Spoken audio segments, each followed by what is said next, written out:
नमस्कार, स्वागत है आप सभी का खबरगढ़ के आज दिनांक 15 अगस्त 2020 के दैनिक खबर अंक के साथ, जहां आप जानेंगे आज देश भर की सारी बड़ी खबरें। मेरा नाम है गौरव राय। सबसे पहले आप सभी को भारत के 74वें स्वतंत्रता दिवस के शुभ दिन पर खबरगढ़ की पूरी परिवार की तरफ से आप सभी को स्वतंत्रता दिवस की शुभकामनाएं एवं बधाई। सरफरोशी की तमन्ना अब हमारे दिल में है, देखना है जोर कितना बाजुए कातिल में है। ए शहीद ए मुल्क ओ मिल्लत, मैं तेरे ऊपर निसार, अब तेरी हिम्मत का चर्चा गैर की महफिल में है। जय हिंद। अब खबरें राज्यों से। महाराष्ट्र में तबादलों को लेकर महाराष्ट्र की ठाकरे सरकार बुरी तरह से घिर गई है। अब पुलिस अधिकारियों और कर्मचारियों के तबादलों की अवधि बढ़ा दी है। शुक्रवार को गृह विभाग ने इस संबंध में शासन आदेश जारी किया है कि जिसके अनुसार तबादलों की आखिरी तारीख 15 अगस्त से बढ़ाकर 5 सितंबर कर दी गई है। बिहार में पुलिस के श्वान दास्ता ने मिसाल पेश करते हुए संदेश दिया है कि यह दास्ता कितनी कारगर है कि इसका एक उदाहरण डोडो ने पेश किया है। कई वर्षों से बिहार पुलिस में सेवा दे रहे इस खोजी कुत्ते ने अपनी सूंघने की क्षमता से हत्या के मामले को चुटकी में सुलझा दिया। उसने न सिर्फ पुलिस को हत्यारों के घर तक पहुंचाया, बल्कि हत्या से जुड़े अहम साक्ष्य मुहैया कराने में भी मदद की। पश्चिम बंगाल में केंद्रीय गृह मंत्रालय के हस्तक्षेप के बाद आखिर पश्चिम बंगाल सरकार ने विदेशी जमातियों से पूछताछ की इजाजत दे दी। विदेशी जमातियों पर टूरिस्ट वीजा के द्वारा भारत आकर धर्म प्रचार करने और कोरोना संक्रमण फैलाने का आरोप है। दिल्ली पुलिस की अपराध शाखा ने कोलकाता में गुरुवार शाम तक 105 विदेशी जमातियों से पूछताछ की। उन्होंने माना कि वे निजामुद्दीन मरकज में तबलीगी जमात में शामिल हुए थे। मध्य प्रदेश मौसम विभाग के अनुसार आगामी 24 घंटों में भोपाल, उज्जैन, रीवा, शहडोल, सागर, जबलपुर, होशंगाबाद, इंदौर, ग्वालियर और चंबल संभागों के अधिकांश इलाकों में बिजली कड़कने के साथ बारिश होने की संभावना जताई है। तमिलनाडु में आज TN 10वीं की परिणाम 2020 या TN SSLC परिणाम 2020 घोषित किया गया है। तमिलनाडु बोर्ड ऑफ सेकेंडरी शिक्षा ने अपनी आधिकारिक वेबसाइट tnresult.nic.in पर तमिलनाडु बोर्ड 10वीं की परिणाम 2020 जारी किया है। राजस्थान में 10वीं और 12वीं के लिए सप्लीमेंट्री परीक्षाओं की तारीखों की घोषणा कर दी गई है। बोर्ड के अनुसार परीक्षा 3 से 12 सितंबर तक 2 पालियों में आयोजित की जाएगी।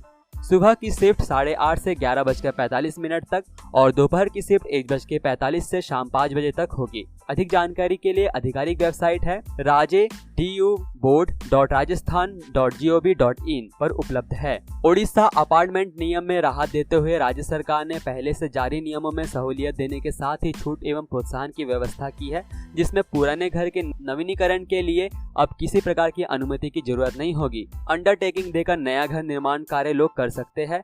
गृह निर्माण क्षेत्र में अधिक से अधिक पूंजी निवेश को आकर्षित करने के लिए रास्ता, पार्किंग एवं सेटबैक नियम में सहूलियत दी गई है। केरल सोना तस्करी मामले में 4 और लोगों को गिरफ्तार किया है। NIA के अधिकारियों ने शुक्रवार को बताया कि जांच में इन लोगों की इस पूरी साजिश और तस्करी में भूमिका होने का पता चला है। जांच एजेंसी ने अब तक 20 लोगों को गिरफ्तार किया है। NIA के द्वारा गिरफ्तार लोगों में मल्लापुरम के मोहम्मद अनवर TM, हमजद अब्दुल सलम, हमजद अली और कोझिकोड के समझू TM के नाम शामिल है। झारखंड राज्य में रिकवरी रेट 61.82% पहुंचा। कुल संक्रमित मरीजों में से 13,678 स्वस्थ होकर घर लौट चुके हैं। जिला प्रशासन की पहल पर यहां चिकित्सक, नर्सिंग स्टाफ, पुलिस, नगर निगम के कर्मी या जिला प्रशासन कार्यालय के कर्मियों को शहर के कई medical store, hotel, restaurant, tyre दुकान से लेकर हार्डवेयर दुकान तक 10 से 20% तक की छूट मिलेगी। छूट लेने के लिए उन्हें अपनी ID दिखानी होगी। असम सरकार अभिभावकों को दे रही है राहत। हाल ही में सभी निजी स्कूलों को एक सर्कुलर जारी किया था, जिसमें उन्हें इस वर्ष के लिए स्कूल फीस का 25% माफ करने का निर्देश दिया गया है। सर्कुलर के अनुसार निजी स्कूलों में प्री प्राइमरी से लेकर कक्षा 12वीं तक के सभी छात्रों की स्कूल फीस माफ कर दी जाएगी। सरकार द्वारा 14 अगस्त को बयान जारी किया गया था। पंजाब मानव संसाधन व विकास मंत्रालय ने एक पत्र के जरिए मध्य प्रदेश के कुलपति डॉक्टर राघवेंद्र प्रसाद तिवारी को पंजाब विश्वविद्यालय के नए वाइस चांसलर होने की घोषणा की है। प्रोफेसर तिवारी करीब 30 साल में देश के विभिन्न शैक्षणिक संस्थानों में कई बड़े पदों पर रहकर अपने काम से कई आयाम स्थापित कर चुके हैं। छत्तीसगढ़ छात्र संगठन जोगी के प्रतिनिधि मंडल ने भी सूरजपुर कलेक्टर को ज्ञापन सौंपकर यूरिया खाद की कालाबाजारी पर सख्त कार्रवाई की मांग की है। संगठन जोगी के कुंदन विश्वकर्मा के अनुसार महंगे दर पर यूरिया खाद खरीदने के लिए मजबूर होने का मुख्य कारण प्रशासनिक उदासीनता है। उन्होंने आरोप लगाते हुए कहा कि तथाकथित अधिकारियों की सांठ-गांठ के कारण यूरिया खाद की कालाबाजारी लगातार जारी है। दिल्ली। प्रधानमंत्री नरेंद्र मोदी ने 74वें स्वतंत्रता दिवस के अवसर पर लाल किले के प्राचीर से देश को संबोधित करते हुए सबसे पहले कोरोना वायरस से जंग जीतने की बात कही और कोरोना वॉरियर्स को नमन किया। करीब 1 घंटे 27 मिनट लंबे भाषण में प्रधानमंत्री का फोकस कोरोना वायरस, आर्थिक विकास और आत्मनिर्भर भारत पर रहा। जम्मू कश्मीर में भक्तों को मिलने वाली है राहत। 16 अगस्त से सभी धर्मस्थल श्रद्धालुओं के लिए खोल दिए जाएंगे। इसके लिए प्रशासन तैयारियों को अंतिम रूप देने में जुटा है। शुक्रवार को दिन भर शहर के सभी मंदिरों, मस्जिदों, गुरुद्वारों, चर्च, पीर बाबा और दूसरे धर्मस्थलों में साफ सफाई का काम चलता रहा। वहीं प्रसाद प्राप्ति के लिए हर श्रद्धालु के दिल में विशेष चाहत होती है, लेकिन अब जब तक कोविड-19 से छुटकारा नहीं मिल जाता उन्हें प्रसाद नहीं दिया जाएगा। उत्तराखंड में तैयार की गई स्वदेशी दूरबीन भारतीय सेना के लिए हथियार और उपकरण बनाने वाली देहरादून की ऑर्डिनेंस फैक्ट्री ने एडवांस इक्विपमेंट्स बनाने शुरू कर दिए हैं। आयुध निर्माणी की ओर से असॉल्ट राइफल्स की दूरबीन बनाई जा रही है। ये पूरी तरह से स्वदेशी दूरबीन होगी। इस स्वदेशी दूरबीन के जरिए 600 मीटर दूर दुश्मन पर सटीक निशाना लगाया जा सकेगा। मणिपुर विधानसभा अध्यक्ष यमनाम खिमचंद सिंह के द्वारा शुक्रवार को कांग्रेसी विधायक पाओ नाम ब्रोजन का इस्तीफा स्वीकार कर लिया गया है। विधानसभा अध्यक्ष ने 5 का इस्तीफा स्वीकार कर लिया था, जबकि छठे विधायक पी ब्रोजन की अयोग्यता का मामला पहले से ही स्पीकर के ट्रिब्यूनल के पास लंबित था। नागालैंड के राज्यपाल RN रवि और NSCN के साथ शांति समझौते को लेकर चल रही बातचीत टकरार में बदलती दिखाई दे रही है। दरअसल NSCN ने शांति समझौते पर अपना रुख कड़ा कर दिया है, जब से साल 2015 में नागा फ्रेमवर्क एग्रीमेंट पर हस्ताक्षर किए गए थे। मुइवा ने कहा है कि नागा झंडा और संविधान पर कोई समझौता नहीं होगा और समझौते में असम, अरुणाचल प्रदेश और मणिपुर में पड़ने वाले पारंपरिक नागा इलाकों का भी एकीकरण किया जाएगा। मुख्यमंत्री वी नारायणसामी ने कहा है कि पुडुचेरी के कैबिनेट मंत्री M कंदासामी और R कमलकन्नन में कोरोना वायरस की पुष्टि हुई है। सीएम ने ट्वीट किया, मेरे 2 मंत्रियों श्री कंदासामी और श्री कमलाकन्नन को कोविड-19 पॉजिटिव आया है। मैं उनकी शीघ्र स्वस्थ होने की कामना करता हूं।